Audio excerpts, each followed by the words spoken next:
ಇಲ್ಲ, ಮರೆಯೋಕ್ಕಾಗ್ತಾ ಇಲ್ಲ. ಏನು ಮಾಡ್ತೀರಿ? ಏನು ಮಾಡ್ಬೇಕು ನಾವು? ನೀವು ಮಾಧ್ಯಮದಲ್ಲಿ ಇದಕ್ಕೆ ತೀರ್ಮಾನ ಕೊಡಬೇಕು. ಸರ್ಕಾರ ನ್ಯಾಯಯುತ ನಡೆಸ್ತಾ ಇದೆ, ಕಾನೂನು ನಡೆಸ್ತಾ ಇದೆ. ಅವ್ರಿಗೆ ಎಂಥ ಯಾವ ಕಾರಣಕ್ಕೂ ಬಿಡುಗಡೆ ಆಗಬಾರ್ದು. ನನ್ನ ಮಗ ಹೋದ, ನನ್ನ ಮಗನ ಯಾರು ಕೊಡ್ತಾರೆ? ಅವ್ರು 19 ಜನ 50 ಜನ ಯಾರೇ ಇರಲಿ, ನನ್ನ ಮಗನ ಕೊಡೋಕ್ಕೆ ಸಾಧ್ಯನಾ?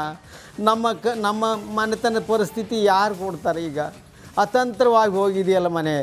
ಆ ಮಗು, ಹೆಣ್ಣು ಮಗು ಪ್ರೆಗ್ನೆಂಟ್ ಇದ್ದಾಳೆ, ಅವಳಿಗೆ ಜೀವನ ಯಾರು ಕೊಡಬೇಕು? ಯಾವ ರೀತಿ ಅವಳನ್ನ ನಾವು ಸಾಕಬೇಕು, ಸಲುಬೇಕು? ನಾವು ವಯಸ್ಸಾಗಿದೆ 76 ವರ್ಷ. ಏನು ದಿನ ನಾಳೆ ಇವತ್ತಿರ್ತೀವೋ ನಾಳೆ ಇರ್ತೀವೋ ಗೊತ್ತಿಲ್ಲ. ಹೀಗೆ ನನ್ನ ಹೆಂಡ್ತಿನ ಸಾಕೋರು, ಮಗಳನ್ನ ಸಾಕೋರು, ಸೊಸೆ ಸಾಕೋದು ಹೆಂಗೆ ನಾವು ಬದುಕಬೇಕು? ಅವ್ರಿಗೆ ಇಷ್ಟು ಸ್ವಲ್ಪನೂ ಅವ್ರಿಗೆ ಕರುಣೆ ಇರಲಿಲ್ವಾ? ಏನು ಮಾಡಿದರೆ ಏನಾಗುತ್ತೆ ಅಂತ ಯೋಚನೆಯೇ ಬರಲಿಲ್ವಾ? ಎಷ್ಟು ಅಮಾನುಷವಾಗಿ ಮಾಡಿದ್ದಾರೆ. ಏನೋ ಒಂದು ಹೊಡೆದು ಕೈಯೋ ಕಾಲು ಒಂದು ಏನೋ ಮಾಡಿದರೆ ಅಥವಾ ಏನು ಮಾಡಿದರೆ ಬದುಕೊಂಡು ಇರ್ತಿದ್ವಿ. ಅವನ ಜೀವನ ಇಲ್ಲ. ನಮ್ಮ ಇಡೀ ನರಕ ಯಾತನೆ, ನಮ್ಮದು ಇಡೀ ಸಂಸಾರ ಜೀವಮಾನ ಪರ್ಯಂತ ನಾವು ಅನುಭವಿಸ್ಬೇಕಲ್ಲ. ನಾವು ಇದ್ದು ಸತ್ತಂತರಾಗಿದ್ದೀವಿ ಮನೆಯಲ್ಲಿ ಎಲ್ಲರೂ. ಇದು ನಮ್ಮದು ಸ್ಮಶಾನ, ನಮ್ಮ ಮನೆ ಅಲ್ಲ, ಇದು ಸ್ಮಶಾನ ಆಗಿದೆ ನಮ್ಮ ಮನೆಯೂ ಕೂಡ.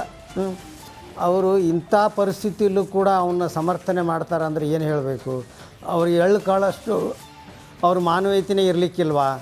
ಬೇರೆ ಅವ್ರಿಗೆ ತಪ್ಪು ತಿದ್ಕೊಳ್ಳಿಕ್ಕೆ ದಾರಿ ಇರ್ತಿರ್ಲಿಲ್ವಾ? ಪೊಲೀಸು ಕಾನೂನು ತಗೊಂಡು ಈ ಥರ ಮಾಡ್ತಾರೆ. ಈಗ ಹೋಗೇನೋ ಅವ್ರ ಫ್ಯಾನ್ಗಳು, ತಂದೆ ತಾಯಿಗಳು ಅವ್ರನ್ನ ನೋಡೋಕೆ ಹೋಗ್ತಾರೆ. ಆದರೆ ನಾನು ನನ್ನ ಮಗನ ನೋಡೋಕೆ ಎಲ್ಲಿಗೆ ಹೋಗಬೇಕು? ನನ್ನ ಹೆಂಡತಿ ಎಲ್ಲಿಗೆ ಹೋಗ್ಬೇಕು? ಅವ್ರ ತಾಯಿ ಏನೋ ಹೋಗ್ತಾರಂತೆ, ಮಕ್ಕಳು ಹೋಗ್ತಾರಂತೆ, ಅವ್ರು ಹೋಗ್ತಾರೆ, ಇವ್ರು ಹೋಗ್ತಾರೆ ನೋಡಲಿಕ್ಕೆ. ನಾನು ನನ್ನ ಮಗನ ನೋಡಲಿಕ್ಕೆ ನನ್ನ ಹೆಂಡತಿ, ನಮ್ಮ ಸೊಸೆ, ನನ್ನ ಮಗಳು ಎಲ್ಲಿಗೆ ಹೋಗ್ಬೇಕು ನಾವು? ನನ್ನ ಮಗಳು ಹೆಂಗೆ ನನ್ನ ಮಗನ ನೋಡೋದು? ಅವ್ರಿಗೆ ವರ್ಷಾದರೂ ಸ್ವಲ್ಪ ಆದರೂ ಅವ್ರಿಗೆ ಕರುಣೆ ಇಲ್ವಾ? ಎಂಥ ಮನುಷ್ಯರಿದ್ದಾರೆ ಈ ಪ್ರಪಂಚದಲ್ಲಿ. ದೇವ್ರೆ, ನನಗಂತೂ ಅರ್ಥ ಆಗ್ತಿಲ್ಲ ಮೇಡಮರೇ. ಇವರು ರಾಕ್ಷಸಕ್ಕಿಂತ ರಾಕ್ಷಸರು ಇವರು. ಅವರಿಗೆ ಬೇರೆ ದಾರಿ ಇರಲಿಲ್ವಾ? ಕಾನೂನು ಇವ್ರ ಕೈ ತಗೊಂಡು ಈ ರೀತಿ ಅಮಾನುಷವಾಗಿ ಮಾಡಿದಾರಲ್ಲ. ನಮ್ಮ ಕರಳು ಕಿತ್ತು ಬರ್ತಾ ಇದೆ. ನಾವು ಏನು ಮಾಡಬೇಕು? ನಾವು ನೋಡೋಕ್ಕಾಗ್ತಾ ಇಲ್ಲ, ಮರೆಯೋಕ್ಕಾಗ್ತಾ ಇಲ್ಲ. ಏನು ಮಾಡ್ತೀರಿ? ಏನು ಮಾಡ್ಬೇಕು ನಾವು? ನೀವು ಮಾಧ್ಯಮದಲ್ಲಿ ಇದಕ್ಕೆ ತೀರ್ಮಾನ ಕೊಡಬೇಕು. ಸರ್ಕಾರ ನ್ಯಾಯಯುತ ನಡೆಸ್ತಾ ಇದೆ, ಕಾನೂನು ನಡೆಸ್ತಾ ಇದೆ. ಅವ್ರಿಗೆ ಎಂಥ ಯಾವ ಕಾರಣಕ್ಕೂ ಬಿಡುಗಡೆ ಆಗಬಾರ್ದು. ನನ್ನ ಮಗ ಹೋದ, ನನ್ನ ಮಗನ ಯಾರು ಕೊಡ್ತಾರೆ? ಅವ್ರು 19 ಜನ 50 ಜನ ಯಾರೇ ಇರಲಿ, ನನ್ನ ಮಗನ ಕೊಡೋಕ್ಕೆ ಸಾಧ್ಯನಾ? ನಮ್ಮ ಮನೆತನ ಪರಿಸ್ಥಿತಿ ಯಾರು ಕೊಡ್ತಾರೆ? ಈಗ ಅತಂತ್ರವಾಗಿ ಹೋಗಿದೆಯಲ್ಲ ಮನೆ. ಆ ಮಗು, ಹೆಣ್ಣು ಮಗು ಪ್ರೆಗ್ನೆಂಟ್ ಇದ್ದಾಳೆ, ಅವಳಿಗೆ ಜೀವನ ಯಾರು ಕೊಡಬೇಕು? ಯಾವ ರೀತಿ ಅವಳನ್ನ ನಾವು ಸಾಕಬೇಕು, ಸಲುಬೇಕು? ನಾವು ವಯಸ್ಸಾಗಿದೆ 76 ವರ್ಷ. ಏನು ದಿನ ನಾಳೆ ಇವತ್ತಿರ್ತೀವೋ ನಾಳೆ ಇರ್ತೀವೋ ಗೊತ್ತಿಲ್ಲ. ಹೀಗೆ ನನ್ನ ಹೆಂಡ್ತಿನ ಸಾಕೋರು, ಮಗಳನ್ನ ಸಾಕೋರು, ಸೊಸೆ ಸಾಕೋದು ಹೆಂಗೆ ನಾವು ಬದುಕಬೇಕು? ಅವ್ರಿಗೆ ಇಷ್ಟು ಸ್ವಲ್ಪನೂ ಅವ್ರಿಗೆ ಕರುಣೆ ಇರಲಿಲ್ವಾ? ಏನು ಮಾಡಿದರೆ ಏನಾಗುತ್ತೆ ಅಂತ ಯೋಚನೆಯೇ ಬರಲಿಲ್ವಾ? ಎಷ್ಟು ಅಮಾನುಷವಾಗಿ ಮಾಡಿದ್ದಾರೆ.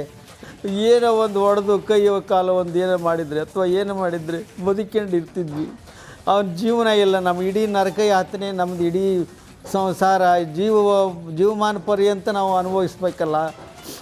ನಾವು ಇದ್ದು ಸತ್ತಂತರಾಗಿದ್ದೀವಿ ಮನೆಯಲ್ಲಿ ಎಲ್ಲರೂ. ಇದು ನಮ್ಮದು ಸ್ಮಶಾನ, ನಮ್ಮ ಮನೆ ಅಲ್ಲ, ಇದು ಸ್ಮಶಾನ ಆಗಿದೆ ನಮ್ಮ ಮನೆಯೂ ಕೂಡ. ಅವರು ಇಂಥ ಪರಿಸ್ಥಿತಿಯಲ್ಲೂ ಕೂಡ ಅವನ್ನ ಸಮರ್ಥನೆ ಮಾಡ್ತಾರೆ ಅಂದರೆ ಏನು ಹೇಳಬೇಕು? ಅವ್ರಿಗೆ ಎಳ್ಳು ಕಾಳಷ್ಟು ಅವ್ರ ಮಾನವೀಯತೆಯೇ ಇರಲಿಕ್ಕಿಲ್ವಾ? ಬೇರೆ ಅವ್ರಿಗೆ ತಪ್ಪು ತಿದ್ಕೊಳ್ಳಿಕ್ಕೆ ದಾರಿ ಇರ್ತಿರ್ಲಿಲ್ವಾ? ಪೊಲೀಸು ಕಾನೂನು ತಗೊಂಡು ಈ ಥರ ಮಾಡ್ತಾರೆ. ಈಗ ಹೋಗೇನೋ ಅವ್ರ ಫ್ಯಾನ್ಗಳು, ತಂದೆ ತಾಯಿಗಳು ಅವ್ರನ್ನ ನೋಡೋಕೆ ಹೋಗ್ತಾರೆ. ಆದರೆ ನಾನು ನನ್ನ ಮಗನ ನೋಡೋಕೆ ಎಲ್ಲಿಗೆ ಹೋಗಬೇಕು? ನನ್ನ ಹೆಂಡತಿ ಎಲ್ಲಿಗೆ ಹೋಗ್ಬೇಕು?